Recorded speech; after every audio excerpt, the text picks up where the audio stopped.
نبئ عبادي أني أنا الغفور الرحيم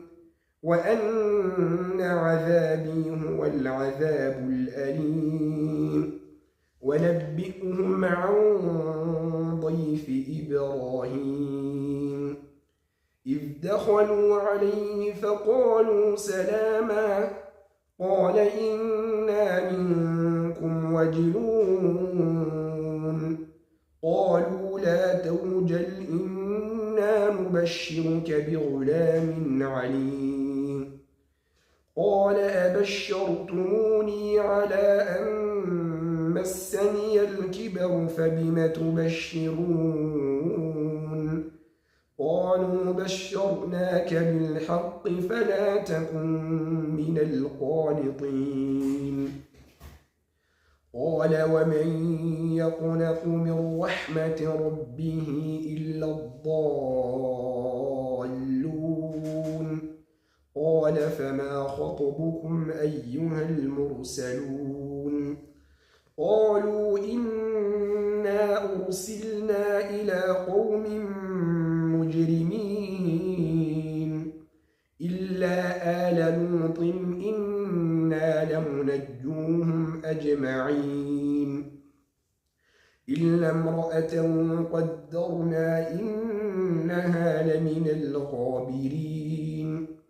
فلما جاء آل لوط المرسلون قال إنكم قوم منكرون قالوا بل جئناك بما كانوا فيه يمترون وأتيناك بالحق وإنا لصادقون فأسر بأهلك بقطع من الليل واتبع أدبارهم ولا يلتفت منكم أحد وامضوا حيث تؤمرون وقضينا إليه ذلك الأمر أن دابر هؤلاء مقطوع مصبحين وجاء أهل المدينة يستبشرون قال إن هؤلاء ضيفي فلا تفضحون واتقوا الله ولا تخزون قالوا أولم ننهك عن العالمين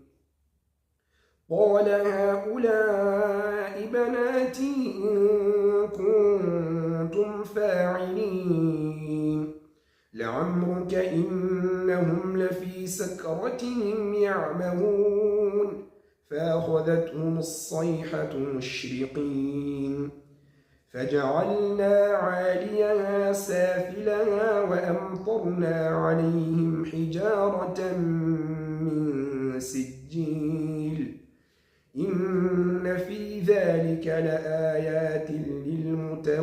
للمتوسمين وإنها لبسبيل مقيم إن في ذلك لآية للمؤمنين وإن كان أصحاب الأيكة لظالمين فانتقمنا منهم وإنهما لبإمام مبين ولقد كذب أصحاب الحجر المرسلين وآتيناهم آياتنا فكانوا عنها معرضين وكانوا ينحتون من الجبال بيوتا آمنين فأخذتهم الصيحة مصبحين فما أغنى عنهم ما كانوا يكسبون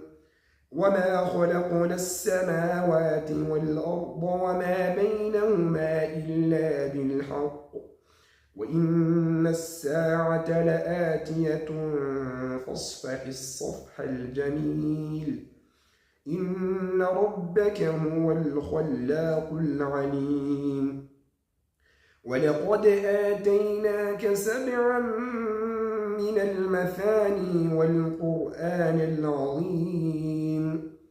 لا تمدن عينيك إلى ما متعنا به أزواجا منهم ولا